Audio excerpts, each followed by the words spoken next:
Welcome to the Skeptic Zone, the podcast from Australia for science and reason. Here are your hosts, Richard Saunders and Stefan Soika.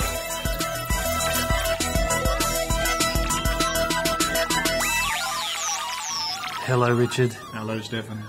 I can't believe I'm actually in the zone.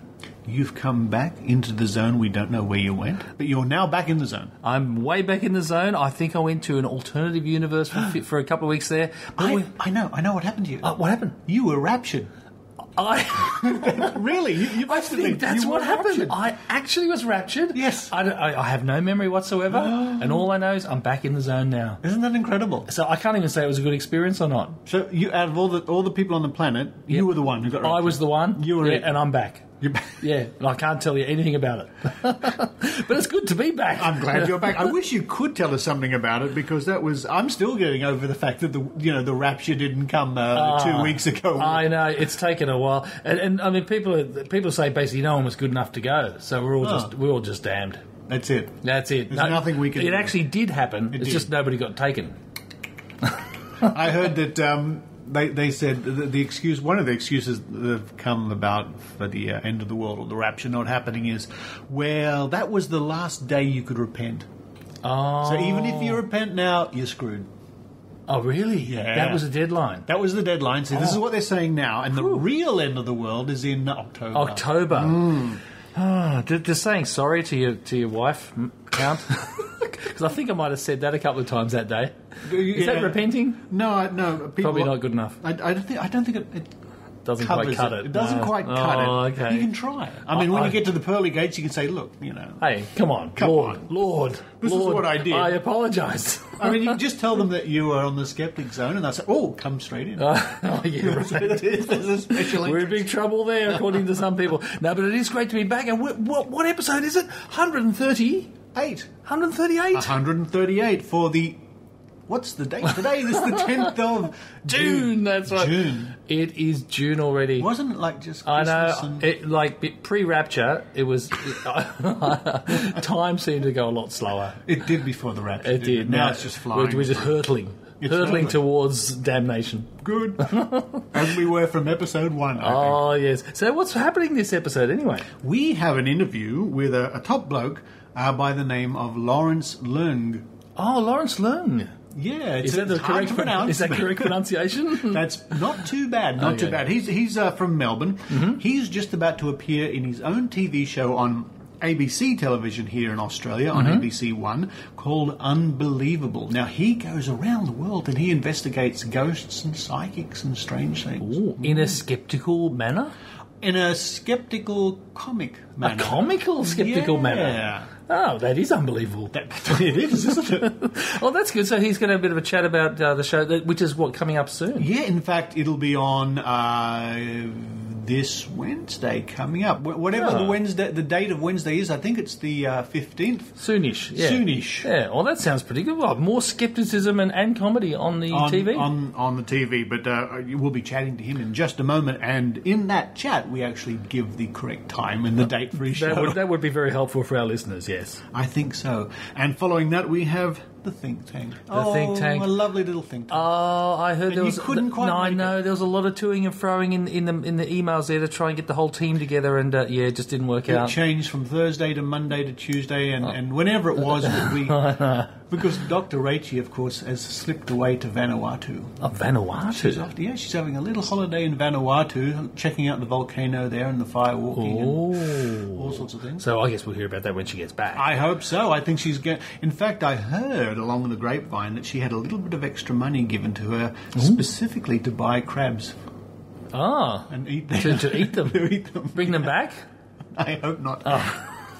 Oh, you wouldn't get through customs, would you? Probably not. No, she wouldn't, because she'd eat them on the spot, I think. Oh, I see. I thought you could wear them like a headdress or something and get right past customs. Well, Rachel and I discovered the delights of crab legs when we were in Las Vegas last time at the South Point Casino. There, all those people coming to town. Oh, yes. The crab legs at the South Point Casino are just wonderful. Stop bragging now, Richard. Stop making us all feel bad for not having gone. But we'll hear. I'm sure we'll hear about the next one. Stefan, there's always TAM 10. There is in 2012. There is TAM 10 in Vegas. In Vegas. Whoa, hey. That's worth saving. Whoa. Speaking of the US, yes, which is a sort of an odd segue. Good segue. I was interested to see the other day that when I woke up, I noticed on the news lines they're saying the bodies of 30 people have been discovered in a mass grave in Texas. Some of those people, children. I think, no, another terrible. Oh, yes, that was a horrendous news story, wasn't it? And I jumped on the train. I happened to go to the gym that day. Oh, yes. A bit of a walk. As you do. As I do. And so I'm sort of keeping an eye on the news as it was coming through, because the walking machines, treadmills, have TVs on them. They do these days. So click, click, click, and I'm watching it saying, terrible, thinking another shocking thing. And they said, the information came from a tip from a psychic. From a psychic, yes. Okay, another 3 kilometres later on the treadmill. And the sheriff deputy said, well, we didn't find anything. Oh, gee, what a shame. Yeah, and I saw that same story. It was it kind of sounded a bit funny to start with. And as soon as they said psychic, I thought either the psychic did it or it's just they're not going to find anything. It crossed my mind that it could have been someone who knew something about a real crime, but thought, how am I going to tell the cops I know something? Oh, I know, I'll pretend I'm psychic. Yeah, and say, right. It came in a vision. But it seems to me like it could have been, and I don't know the details yet, could have well been a well-meaning but deluded person. That's true. Thinking they had visions. But I mean, when you think about it, if those sort of abilities to sense those sort of things were real, and you were an actual psychic, you'd be just inundated with souls just everywhere, because anywhere you walk, so you'd go past a cemetery, there'd be like hundreds of them. Now, this could be a problem, Stefan. Well, it could be, but I've actually been working on a solution, perhaps a crystal bull bar on the car. So if you're actually driving past where there are like inundations of spirits that a psychic person might pick up. This protects your car. It protects the car and just plows them out of the way. Wow. Yeah, so I'm working on that at the moment. So just a bit of fine-tuning there. I tell you what, seriously, if you took that to the Mind Body wallet and you had a little stall there, make a fortune. Psychic crystal bull bar to protect your car and occupants from the spirits of you would sell. Oh, yeah, because they're crawling everywhere. I mean, they are. Really, if I really tune my psychic antenna in right now, this room is just packed to the rafters. It is. With souls. I'm surprised we can even fit in here. I know, I can hardly breathe. Well, you know what?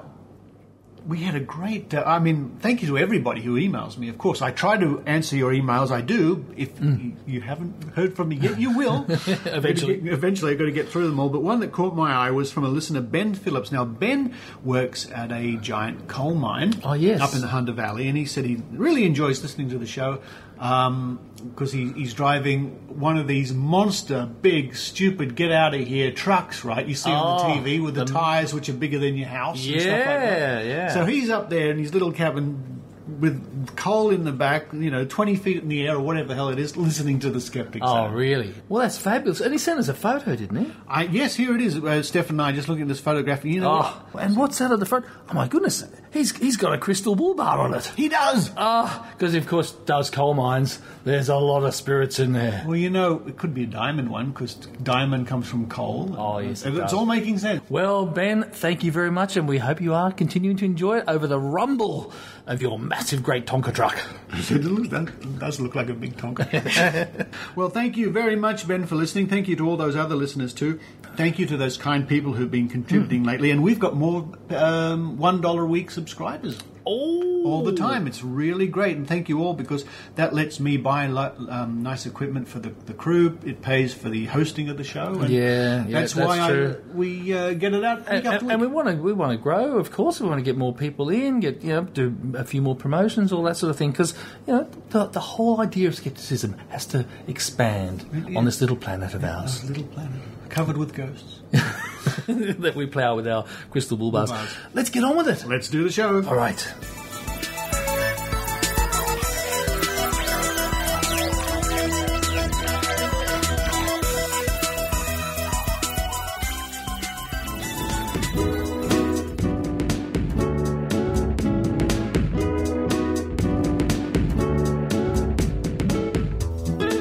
Joining me on the line right now from glorious, tropical, sun-drenched Melbourne is Lawrence Leung. How are you, Lawrence? I'm great, Richard. How are you? I'm freezing cold up here in Sydney. Oh, I'm freezing in Melbourne. This is like the coldest June day for probably 10 years. It's going to snow up in the Dandenong Mountains. Wow. For those of you who don't know, it's just out of the city, and it's where snow shouldn't fall. So that's kind of unbelievable. That's unbelievable, and strangely enough, Lawrence, by some weird coincidence, that's the name of your upcoming series here in Australia on ABC television. That's Unbelievable. Correct. What can you tell us about the series? Well, the show, it's kind of like Ghostbusters meets Mythbusters.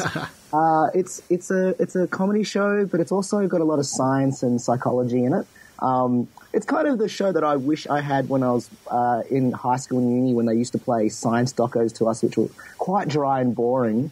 And I wish they were a little bit more fun. This is kind of like a fun documentary series which explores the impossible and the irrational, and tries to see whether things are really out there or just inside our minds.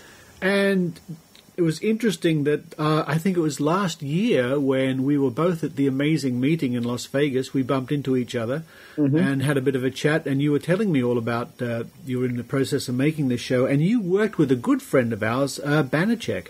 Yep. Banachek's in the series. He's actually in the first episode, which is next Wednesday, and yeah, he's amazing. He's actually quite a hero of mine. For a very long time, I've always been quite interested in magic as a teenager, and also as a child. And sort of seeing his escapades with trying to investigate psychics and things over the last few decades, I've really was quite chuffed to meet him. And you actually go down driving around Las Vegas with Banachek, who was completely blindfolded at the time. So rather you than me, I think. Yeah, I must say I was completely almost wetting my pants. I did pack the brown undies that day. It's quite funny. I mean, I've done lots of interviews, and I've interviewed people in vehicles before, but I've never interviewed someone with coins gaffer taped over their eyes with a blindfold. It was my gaffer tape too. I made sure there were no gaps, and I held the coins up to the sun to see if there were no holes in the coins. And yep, he drove me through the streets of Las Vegas at quite some speed, and I thought I'd end up, in some sort of CSI autopsy after we crashed. But no, I'm surviving to give this interview today. That's fantastic. Well, the only explanation, of course, is that Banachek is truly psychic, which is the subject of the episode 1 of Unbelievable. Yep. And in the coming weeks, we can look forward to episodes about ghosts, UFOs, magic, manipulation, and one that interests me, the last of the series is called The Experiment.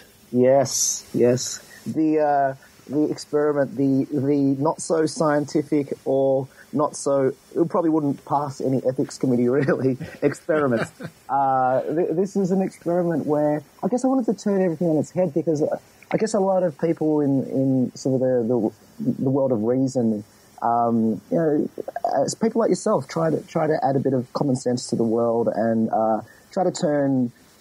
I'm not sure if that's your aim. I'm putting words in your mouth, but to who have unbelievable beliefs, perhaps make them a bit more sort of rational or a bit more skeptical about how they look at things. So I thought I'd turn that on its head and see if similarly I could turn a skeptic into a believer. So yeah, it's kind of a Truman Show style experiment, which was extremely difficult to plan and film because well, for one thing, I wasn't the star of the episode. The star was someone we found who was a computer scientist. We arranged it with his sister, and unbeknownst to this super skeptic guy, we gave him the most unbelievable week of his life. Through all sorts of trickery and tomfoolery and hidden cameras to see if we could turn a skeptic into a believer. Goodness me! So that's something we can look forward to. We won't say what happened, of course, to give it away. We can all wait to see that in episode 6. But wow, what an interesting selection you've chosen for this. All the classics, I guess, are there: the psychics, the ghosts, the UFOs. I'm glad you're doing one on magic because, like yourself, magic is one of the reasons I sort of got very interested in this whole realm, especially the magic of Uri Geller, which I studied and I learnt, and it's a great party trick even to this day. Yeah. I used to do it as a little kid with plastic spoons and a lighter. It took a bit longer than the classic sleight of hand moves to spoon bend. But yeah, Uri Geller was fantastic. He also kind of proved that you don't even have to do anything for people to believe you're a psychic. You can actually fail live on TV, and people think that you're more of a psychic because you're human. Sometimes it doesn't work. That's brilliant, isn't it? Yeah, he didn't actually have to do spoon bending on some of his appearances. Well, it's the famous Johnny Carson show where he couldn't do any of his tricks because Randy had simply made sure that he didn't have his props available to him, his prepared spoons and all the rest of it. So he failed miserably. But you're right. To the believer, it just showed he was genuine, because if he was a magician, he'd just do it all the time, naturally. Yeah. It's an incredible way some people have to justify things. I find the psychology of this whole area, and I'm sure you do too, endlessly fascinating, the way people's minds work. Yeah. I studied psychology at university only for the pure reason I wanted to work out how magic tricks worked on a psychological level. Not because, I wanted to be like a doctor like my parents wanted me to be, be a PhD in psychology. Oh, yeah, no, I just want to be a magician, really. But it's very interesting how, I guess a lot of magicians end up in the sort of the skeptical world. And it's probably only because they're sort of handling people's attention and perceptions in a way which they can understand how people can believe all sorts of unbelievable things. And I'm sure that's why a lot of magicians are skeptics as well. It's probably right. And of course, for a magician, you can imagine when a magician like James Randi saw Uri Geller doing known tricks. We use the expression today, hitting your head on the desk or face palming or something like that. Yeah. And when I watch old Uri Geller, and even the new ones, when he's still doing it, the same old tricks he's bringing out again and again, it's the gall of the man sometimes is breathtaking. Having balls, as they would say. Now, you must have come across some very interesting characters. Now, I know you went, of course, to Las Vegas to find some of these interesting characters. Where else in the world did you travel? I went to the north of Scotland, stay in a haunted castle, to meet some ghost hunters who took me through a castle. I went to Roswell in New Mexico to try to find some UFOs. Also went to I guess I went everywhere. I also met the guy that that TV show Lie to Me. With Tim. It's like a human lie detector. That's I met right. Professor Paul Ekman, who believes you can tell whether someone's lying by just looking at their body language and micro expressions in their face. Wow. I also met, and of course this was in Las Vegas, the world champion poker player from 2010, Joe Cater. He's very young guy. I think he's about 22 now, but he won something like $8 million US at 21 at the poker table, and he was the world champion. And so I wanted to learn how people bluff and deceive in the world of poker. Wow, you really got to see a lot during the making of this show. Are the episodes half an hour or an hour? Unfortunately, they're only half an hour. Okay. Yeah. There was so much content, so much interesting stuff which we shot. So many little adventures and social experiments that I did, and unfortunately, we can't pack it all into each episode, which is a shame because there was so much content. Well, that might be something for the DVD extras. Yeah. When the DVD comes out. Now, you and I have appeared on radio together. You might remember, and I'm guessing it might have been 6, 7, 8 years ago now. We were both on the Triple J network here. I was in Sydney and you were in Melbourne, and we were on to discuss skepticism. But that's as far as my memory takes me, because at the time, you were actually appearing in a show in Melbourne. I think it was called The Skeptic, wasn't it? Yeah. I did a comedy festival show back in, I think it was 2002, and it was called Skeptic. Skeptic, right. Which is what this telly show is a spin-off of, I guess. And yeah, back then I basically did this show because I had this argument once with my mum, who's quite a religious person. She's volunteers at cathedrals and things like that. She's a staunch Catholic, and often we have quite colourful debates at Christmas time. I would say things like, the Bible, how can you trust a book that has to be written by so many different authors? How could you believe all this? And my mum would say, listen, Lawrence, why don't you just test your own skepticism? Test it.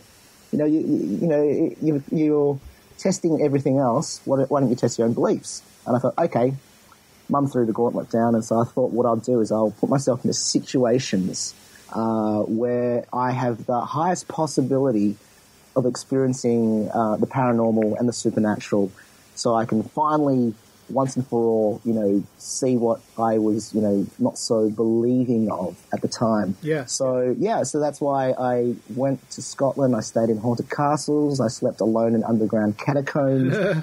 Met psychics. I went to John Edwards' live arena spectacular. I did all these things, and I told the whole story with a slideshow in a show called Skeptic, and sort of did my conclusions all in one show, yeah. And this new TV show, I guess, is a spin-off of that. But I want to go further. I don't want to just talk about the paranormal and supernatural. I want to talk about the everyday as well, which is why I talk about manipulation in everyday life, talk to poker players and human lie detectors, and also look at magic, which is, why the psychology of deception can fool us in everyday life.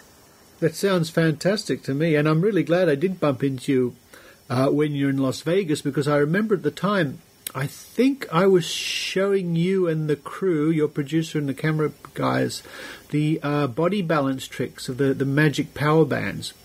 Oh, yeah. Yeah, and I think you told me then, a bit later on, that you had actually come across some in Las Vegas somewhere, if I'm remembering correctly. Yeah, we went down, myself and one of the directors, we went just for we just went shopping. It was our one day off. We went shopping down in a mall, in a super mall. It was one of those massive malls in Las Vegas where there's just department stores with things you can never afford. Yeah. Luxury goods. But down in the middle of the mall, there was a stall that two guys had set up, and they were selling something which is quite similar to power bands, but they were made out of metal or aluminium or something.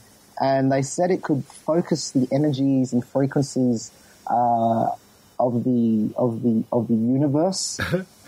And when they were explaining it to myself, they were using words like mitochondria and quantum, and they were talking about how the internal frequency of your cells vibrating because there's so much interference and so much technology out there. It's making us quite unhealthy. Yeah. And if you wear one of these metal bands, it corrects all these frequencies, and it can make you do all sorts of those balancing tricks. Wow. Makes you stronger, fitter, and all that. So yeah, I want to see these balancing tests for myself, because I know you showed me some of these balancing tests where they hold your arm and they can't push your arm down, that type of stuff. And but I had to do it, because they make it look like a controlled experiment. They get you to hold your arm out and then they push it down, and see it's really easy.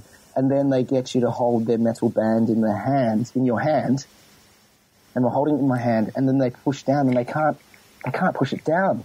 But unbeknownst to them, I just did a bit of sleight of hand, and I dropped it onto the floor.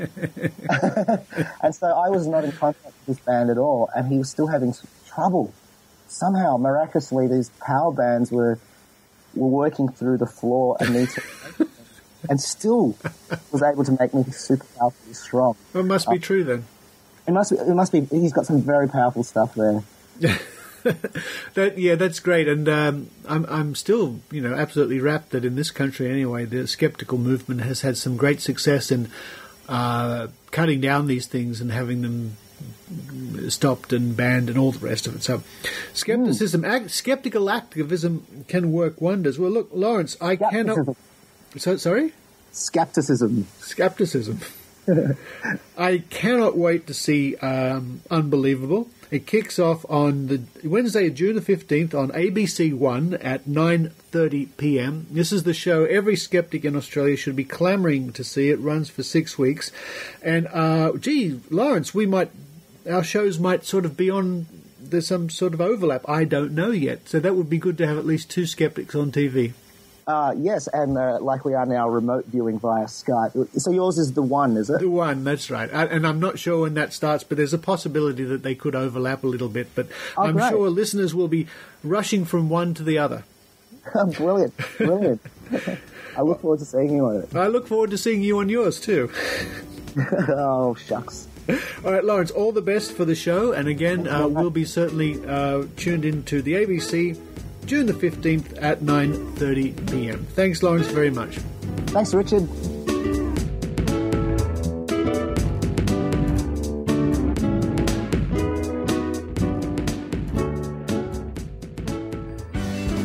Are you sick of pseudoscience and the paranormal dominating popular media? Fed up with being surrounded by spiritualism and relentless religiousness? Yeah, me too. Well, you can do something about it.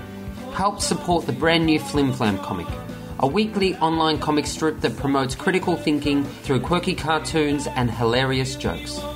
The more skeptical media we share with the world, the better. It's non-for-profit, so we need your help. Go to flimflam.pozible.com.au. That's flimflam.pozible.com.au. You can contribute there. Let's spread critical thinking in every way we can.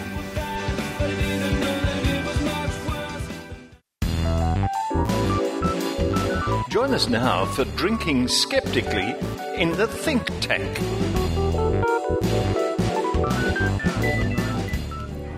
Getting drunk will be okay? That's true, actually. Well, it's talking about getting drunk and everything will be okay. I'll have you know, James, that we are drinking, all of us tonight, we are drinking glorious Diet Coke. Cheers. Glorious. Cheers. Oh, you better pour some Diet Coke for poor Rachie there. Her glass is empty. I've got some here. It's all right. All right. It's all right.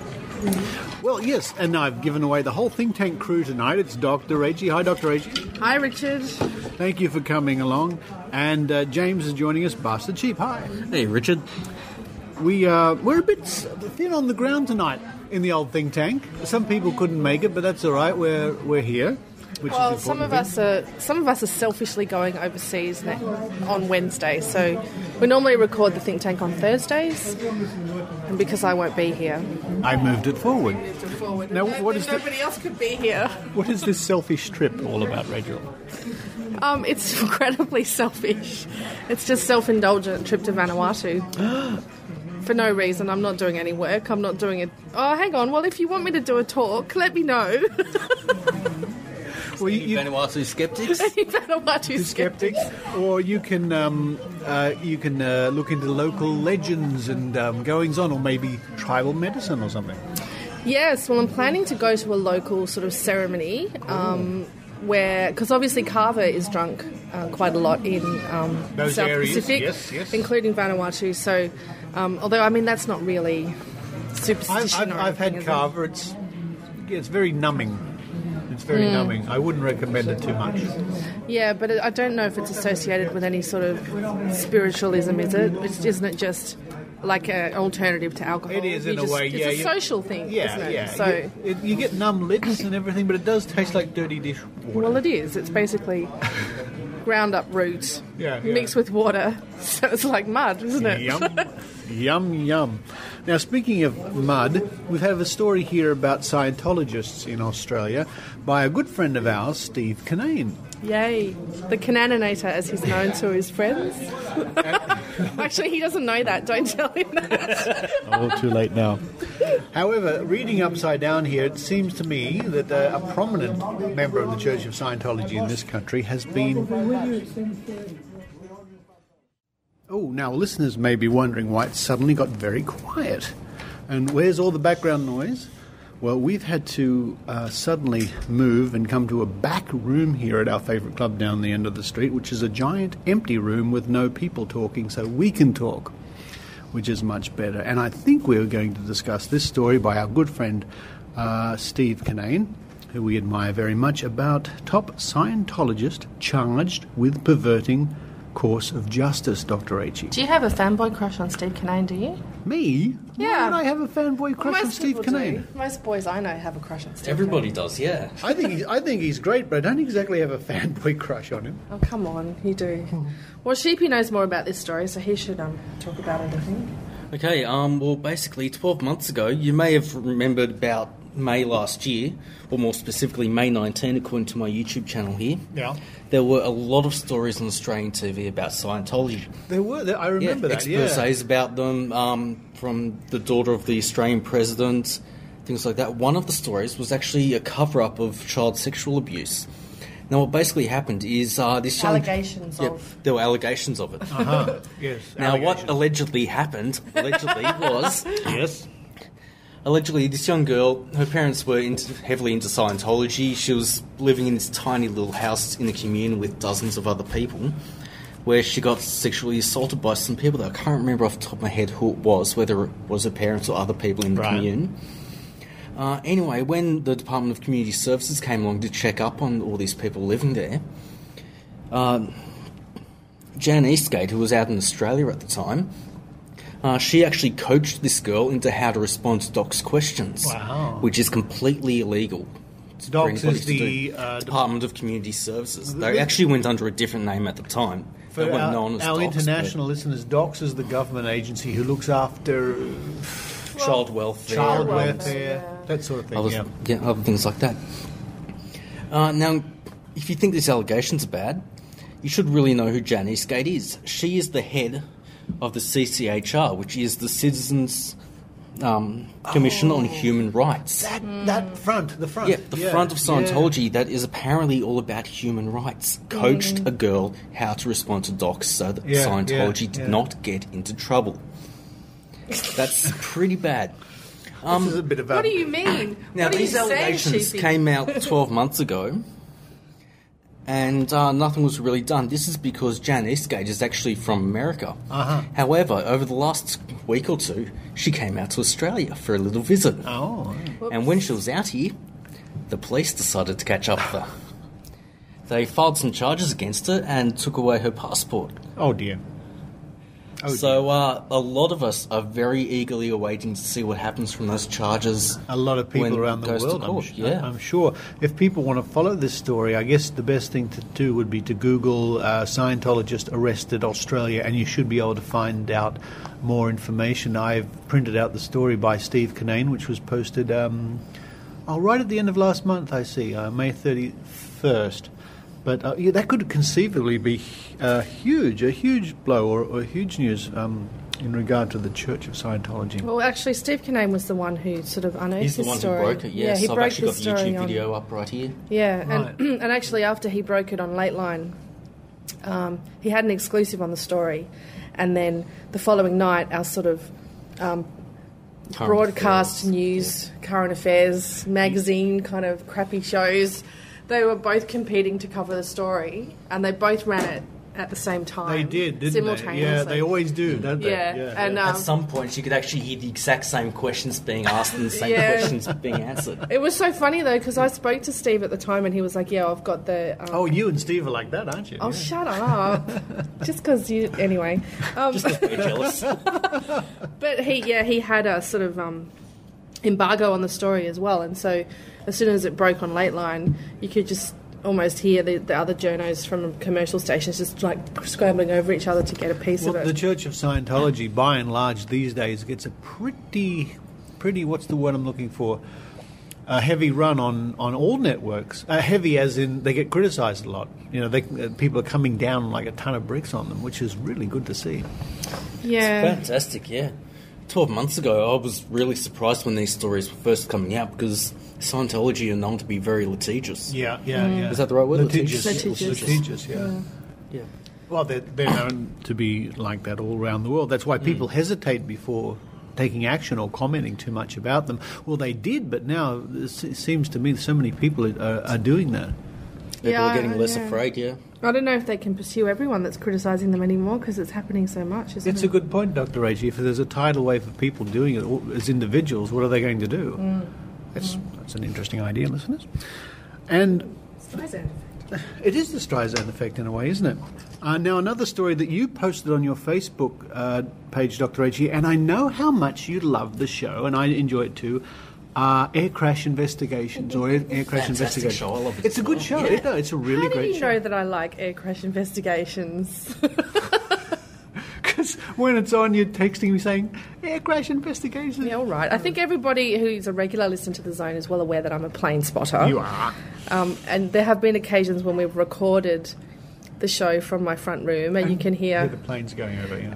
And often when I'm having Skype conference calls, nobody can hear what I'm saying because the planes go past. And yeah. I am a massive nerd, okay? I don't think that's a secret. So this story is actually written by Ben Radford, who writes quite often now for Discovery News. And it's about Air France Flight 447, which crashed in the North Atlantic in 2009 with 228 people on board. And investigators have recently turned up one of the black boxes. And so they had a look into what went wrong with this flight because there didn't seem to be anything obvious. And it turned out, as is often the case, Richard, which you would know from watching hours and hours of air crash. Yes, which I do. Yes. Yeah, so do I. It's usually a series of things that lead to a disaster. Yes, now they call it the Swiss cheese. Have you heard that one? Yeah, a number of holes until it's so sort of... Well, it's like you have 100 slices of Swiss cheese, right? And they've all got holes at random places. Oh, and eventually they line up. If they all line up, it creates a hole right through the whole thing, but they all have to line up. It's really interesting. Yeah, well, it's often a combination of mechanical error and human error, isn't it? But a series of those things to lead up to it. Well, according to French authorities, when it came to Air France 447... they concluded that the pilots made a series of mistakes. First of all, they encountered rough weather, and this caused their speed sensors to ice over and malfunction. And although this is not doesn't generally cause such a tragedy or such a disaster, the pilots, instead of maintaining level flying, they actually pulled the nose up and then climbed steeply, and so that to try and get above all the storms, just to get to a calmer area. Yeah. However, it looks as though they may have pulled the nose up a bit too much and put the plane into a stall. Simply because they were climbing so hard, the plane slowed down enough that they started to stall. Yeah. So, if the correct thing to do once a plane stalls is to push the nose down again, so that you can get airflow back over the wings, and then you can restart the engines. Yeah. But apparently the pilots sort of, instead of really following their equipment and looking at their instruments, they actually kind of used their intuition to try and work out, what direction they were going and if they were going up or down. They're trying to follow their senses, well, right? this is kind of the point of Ben's article. Now, I'm not really sure if, you can say... I'm not sure how they concluded that, but it's a very interesting sort of exercise in, I suppose...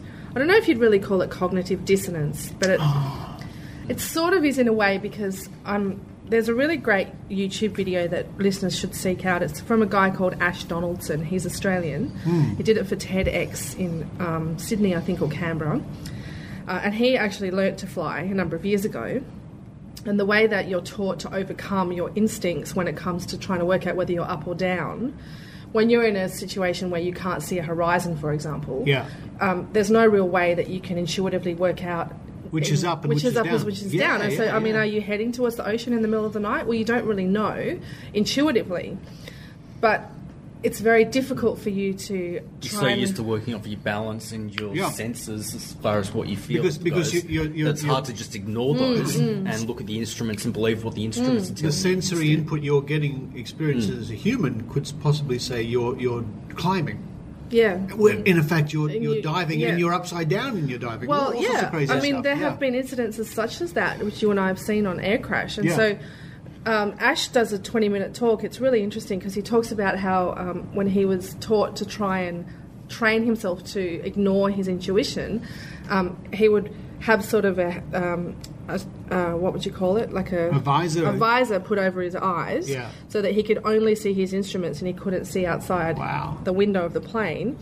And then the instructor would sort of throw the plane into, a spin or breach or, or at least into a store or something. Yeah, or turn. Even something as minor as a turn. Yeah. Yeah, and even something like a really slow, gradual turn. Yeah. So that you can't really be aware that you're turning because you can't see. You can't see. And then you have to try to learn to actually trust your instruments. And the interesting thing about it too is that a lot of pilots nowadays, because so many planes are actually electronically computerized, well, they're controlled by computers.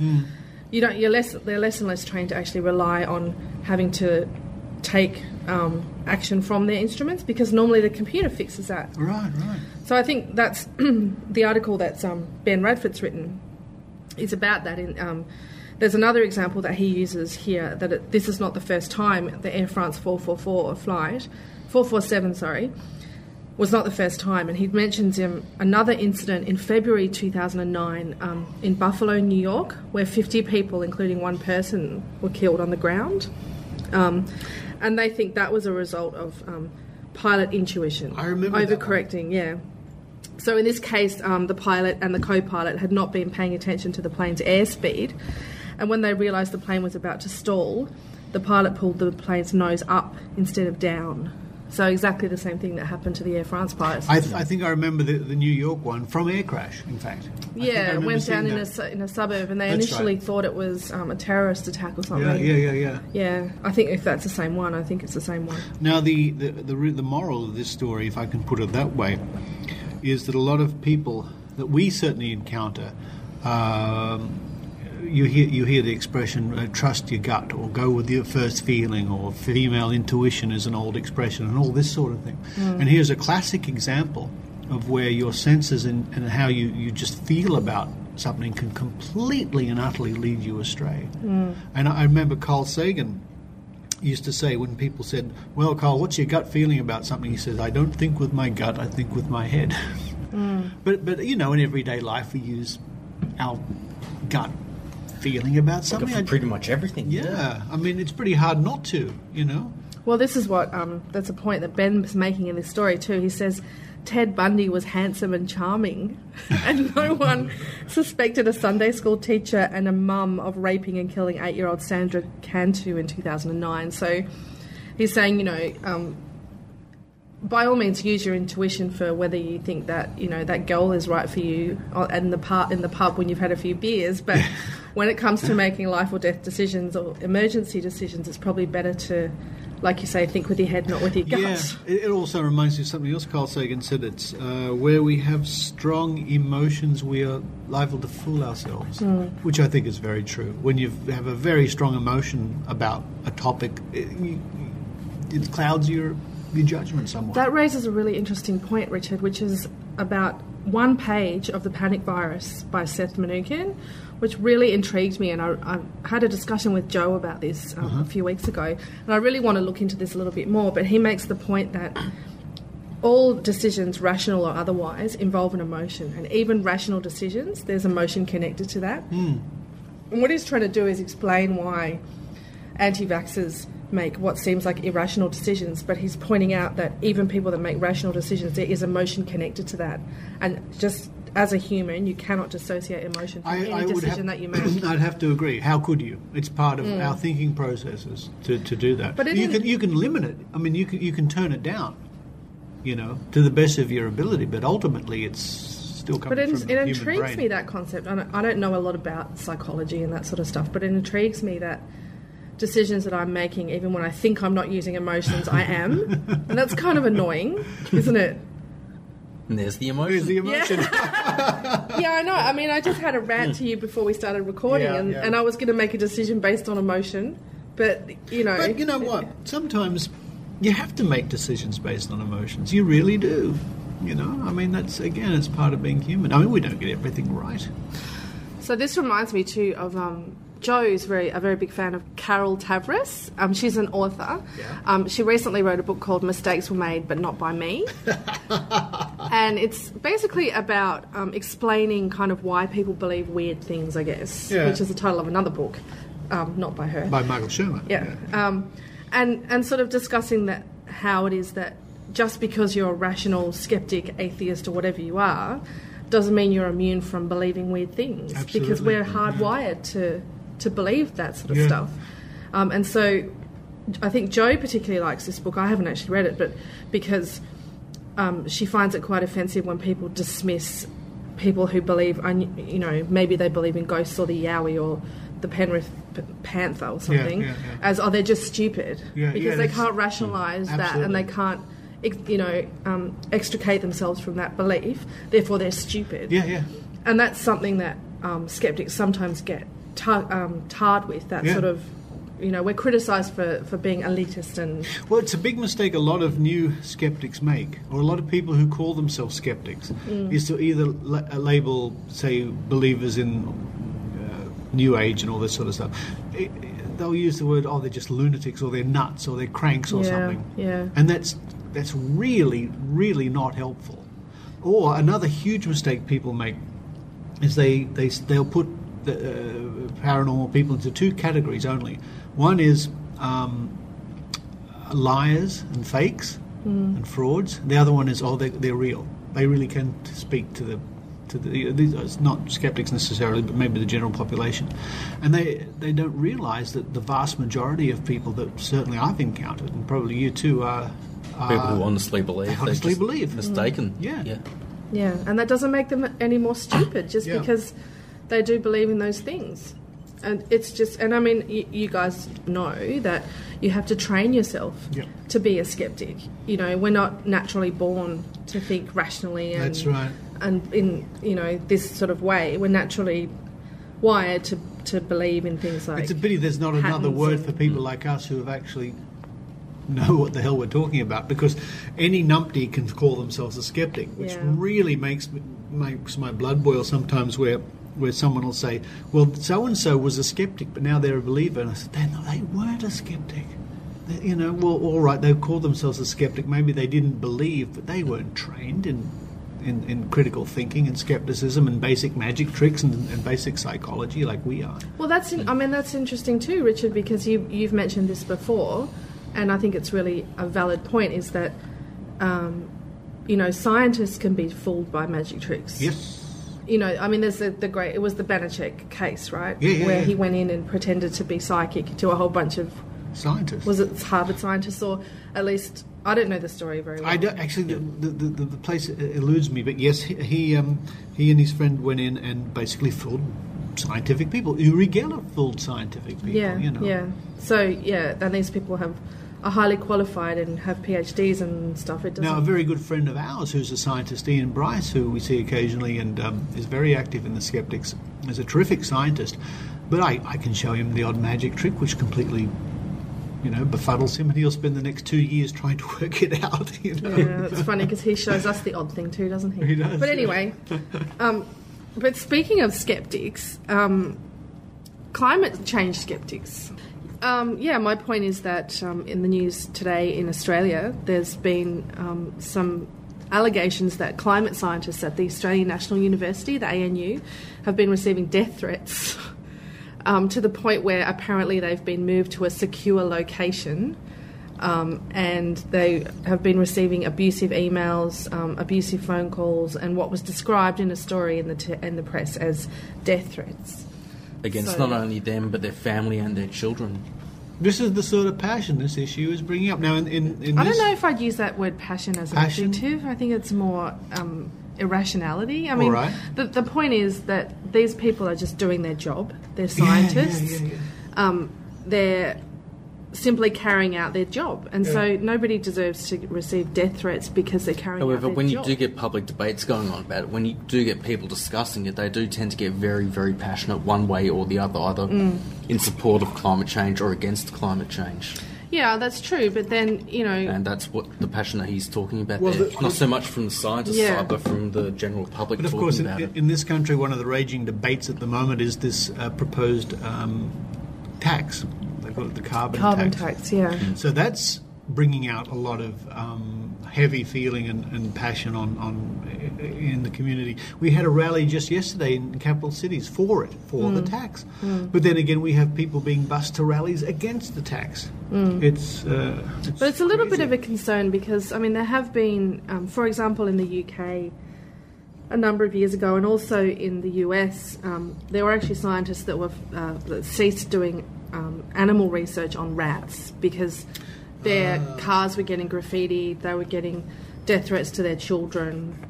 It got so bad that they just said, right, that's it. I mean, I think it was PETA, I'm not 100% sure, but it was animal rights activists. Yeah. Well, I don't blame them. Yeah, well, but I mean, it got so serious that they actually abandoned their research in rats because these people were so irrational and as you say, passionate, that they were, threatening their children. And well, I just use the word passionate is to maybe even get back to our earlier topic about how emotions colour our decisions, strong emotions. Well, I when it gets to death threats, that is going a bit too far, especially against people's families and. Yeah, I don't think this has anything to do with animal work. Oh no! But it's another topic which gets people's blood boiling, you know. And also, this isn't meant to be a slur against those who don't believe in climate change. This is just a few extremists on one side of the fence, and you're going to find extremists like that no matter what topic you're talking about, whether it's climate, religion, alternative medicine, paranormal, cryptozoology, you name it, there will be people that passionate about it. There will be. They will go that far. I think there are some topics that bring out more extreme action than other topics, I think. I mean, I actually have to say that, in my opinion, I think there have been some high-profile media commentators that may have contributed to this sort of behaviour. Possibly so. Because I think they've been incredibly irresponsible in reporting the issue in this country. They've been very biased in their reporting. I'm not saying anyone in particular, but if you're Australian and you watch Media Watch, you might know what I'm talking about. You know who we mean, and I mean, it has got to a sort of us and them debate now, really, hasn't it? Where it's just ad hominem attacks and slurs. And it doesn't help the science of the matter at all. No, and I find it really amusing too because, I mean, I agree with your point, Richard, that where I'm not going to comment on it because I'm not a climate change scientist. I haven't read all the literature. That's right. And then we get sort of politicians that go on our TV shows, and have arguments across a panel of people and say, well, you're wrong because, you're just a paleontologist. How dare you speak on the climate? And it's like, well, you're a politician. Like, what are your qualifications? And it's party lines too, that the opposition is against it and the current government are for it. It's like, well, I wonder what the individual people think themselves. Who knows? But they're towing the party line more or less. And actually, Tony Abbott said this last week, and I have to go herp derp whenever I mention his name. But he said that the government should be listening to the opinion of the people. They should be listening to the opinions of the people, not the polls or something. And I was like, hang on. Where's the science in that equation? Oh, you vote for science, didn't you? Apparently you do. It's like, no, let's not listen to the climate scientists. Let's just ask the people and look at the polls and see which government's more popular, and that's how we'll decide whether we go forward in this area. Is climate change happening? I don't know. We'll vote on it. Let's put a poll on the Sydney Morning Herald and get people to vote for it. Then we'll completely ignore it. Yeah. That's actually happened a couple of times with the climate change debates. They've created people's referendums. They've already done one. Did it 2002, I think it was. Yeah. And then they completely ignored the results. Yeah. And last year or the year before, there were calls to create another people's referendum, even though they completely ignored the previous one. Just because they didn't get the results they wanted. So we don't know what's going to happen with this. But anyway, thank you for bringing up that interesting topic. Now, I'd like to give a shout-out to listener William. William, you know who you are. Listener William in Sydney sent us a very welcome and generous donation to the show, and we very much appreciate that. And I'm going to use that donation to get our dear friend Jo a nice headset. Ooh. So when she does her segments, and I might get Iran one too, they'll sound even better. And Jo, I wrote to Jo, said, Jo, we have a lovely donation. We can get you a great professional headset with a wonderful microphone. She said, ooh, I better do some more for the show then. Because, Dr. H, I must say, and listeners can listen back to last week's episode to your Dr. H reports, where you... Yes, you're in Cosmos magazine. I am in Cosmos. Good is that? If you're Australian, please rush out and buy a copy. It sounded great. My goodness me! You sent it to me. You emailed me the segment. I was listening to it. I think she must have snuck out to the radio station down the road and used their equipment. That sounds so good. I've got a secret studio at the back of my phone. I thought so. So, yes, listeners, if you do contribute, we really squeeze every cent out of your donations to make the show sound better. And Dr. H.E., it's just sounding great. Well, I'll take it to Mount Yasser on Wednesday and stick it in my Zoom 2 and see what noises you can get out of the volcano. You're going to a volcano? Well, I was going to go to a volcano, but then the bloody thing started erupting on the 1st of June, so I'm not allowed to go there anymore. Don't you have a sound effect of erupting volcano in your on your iPad? I don't think I do. On my sound box. In your sound box? No, I don't think I have one. Well, you got a burp sound anyway. Yeah. Do you want me to find the burp sound? Yeah, find the burp sound. That'll do. So you're taking your microphone to your lovely island retreat, and who knows, you might be able to find some interesting local medicines or a tarot card reader on the beach, or who knows what. Maybe, I hope so. Yeah. I hope, but a Dr. Reggie reports from tropical paradise, I think, would be great. I'm not supposed to be working while I'm there. That's not working, that's fun. Maybe they do. Do they do firewalking there? Yeah. No, they do, and we're going to go to a firewalking thing. Really? Yeah. That would be fantastic. So you just want me to sort of report from there? Report. Here I am at the firewalking, and in the background we can hear, "Ow, ooh, ooh, ah, ooh." Well, the report's already done. I don't need to go there now. All right. Well, listen, this has been a great little... Is that the monkey in the island paradise? Yeah. This has been a fabulous little think tank, a cosy little crew tonight. James, thank you very much. You're welcome, Richard. Dr. H.E., safe and happy travels, and we'll see you back soon. I hope I come back, yes. You don't fall into the volcano. Into the volcano, into Mount Yasser, yeah. And until the next think tank, it's cheers. Cheers. Cheers. Cheers.